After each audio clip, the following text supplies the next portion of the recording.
na tsoron ta kife kaunar ki nake zan kai ki birni kan gari za a kwatantawa.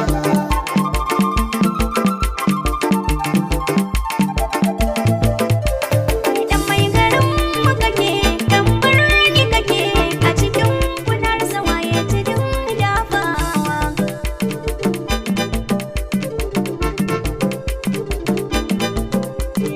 Kin san ni kin san asali na dan dangi ne, kin san yan birni akwai su da raina mutane, shi dan wai sani ko ma dan yankan kai ne, ki da ganin shi kin san marar nera ne, malaman makaranta alli ya karkewa.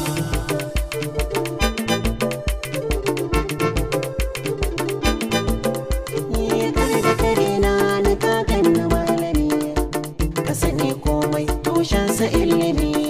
Na yi karatu boko da ajami zan miki bita sashi na ilimi.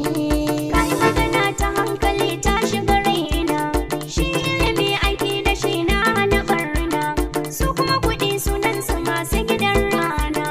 Wayo Allah kun jefa na a tarkon ƙauna, shin wa zan riƙe na kasa tantancewa.